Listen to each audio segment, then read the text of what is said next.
The Vivo X200 FE and the OnePlus 13s are part of a rare breed, compact Android flagships in a world that's gone wild with foldables and pocket-stretching slabs. Both of these cost 54,999. Both aim to be your go-to daily driver, but only one feels like it truly gets it. So, which one actually makes sense for you? That's what I'm here to tell you. If you're thinking about switching to a compact phone, chances are you already had enough phones that make your pinky ache. The X200 FE comes in just under 7.9 mm, slightly thinner than the 13s. And even though it's 1 gram heavier, you won't feel that. The weight distribution is just smarter. Flatter edges, aluminum frame, grippy matte back. The OnePlus 13s feels great too. The smooth velvet glass design is a bit more symmetrical, a bit more polished. But Vivo wins on durability. It's IP68-69 rated, which means it can take on dust storms and you can actually rinse it off. The 13s is IP65, rain-proof but not adventure-proof. If you're someone who keeps your phone in your jeans pocket and uses it with one hand while holding a coffee in the other,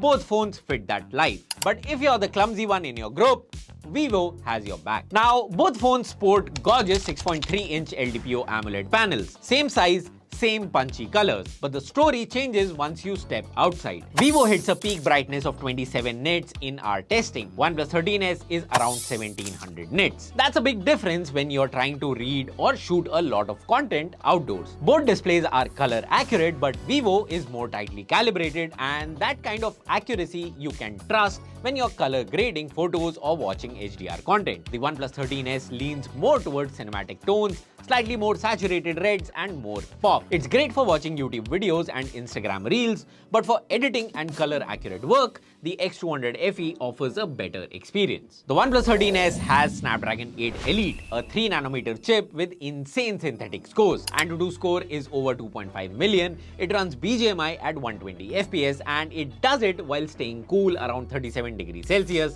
thanks to solid thermal engineering.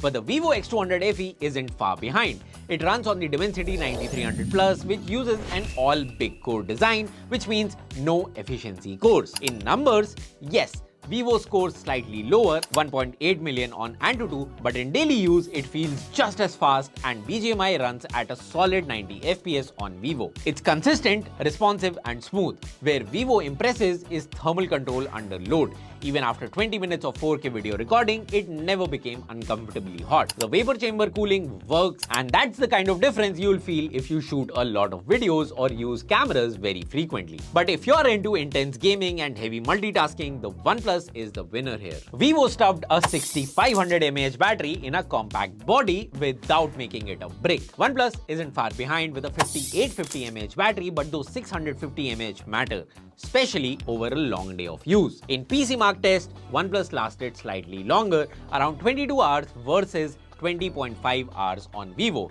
The flip side is that Vivo charges a bit faster with 90-watt flash charge, 0 to 100 in under an hour, while OnePlus takes a few more minutes. Both phones will easily last a day and a half, so this is a draw for most. But for creators or travelers, Vivo's marginally large battery might just save your day. The cameras is where the gap widens, and the X200 FE zooms way past the 13s. Both phones have 50 megapixel main camera, but Vivo has ZEISS optics, a proper 3x periscope and an ultra-wide camera.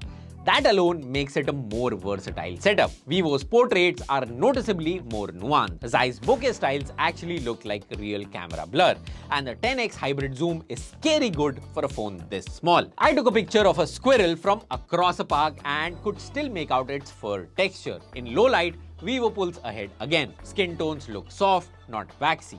Backgrounds have character, not noise. The OnePlus 13s is solid in daylight, crisp portraits, decent dynamic range. But it skips the ultra-wide entirely and you're left choosing between 1x and 2x, and that makes it feel a little boxed in. For selfies, both are fine. Vivo does 4K 60 on front cam and OnePlus caps it at 4K 30. And if you're a vlogger or love walk and talk videos, that difference matters. At this point, it's a no-brainer. If you're looking for great cameras and you like to document life, the X200 FE is a complete camera phone. But if you don't use the cameras much and just want casual point-and-shoot experience for occasions, the OnePlus 13s is just fine. Oxygen OS on the 13s is buttery. Fast animations, thoughtful AI tricks like live voice transcription and content summarization. The plus key is a nice touch if you like saving things on the fly. FunTouch OS on the Vivo has improved, but it's still heavier than Oxygen OS, and camera software features like reflection erase and magic move aren't gimmicks, they actually work, especially for casual creators who don't want to edit on a PC. Both phones will get long-term updates, 4 years of OS, 6 years of security patches for the 13s, and 4 plus 5 years of updates for the X200 FE. So you're safe on that front. But if you want something snappy and minimal, OnePlus takes this one. So who's the compact king? Let me make this simple for you. If you're someone who takes a lot of pictures, wants next level cameras with zoom, better water resistant, color accurate display, and that extra bit of battery life, get the X200 FE. It's compact, powerful, and actually feels like a no compromise camera phone. But if you're someone who wants a fast everyday phone with smooth and reliable software experience and a simpler camera setup that still nails the basics, the OnePlus 13s is for you. Both are great, but great in different ways. So which one out of the two are you picking? Let me know in the comments, and thank you for watching.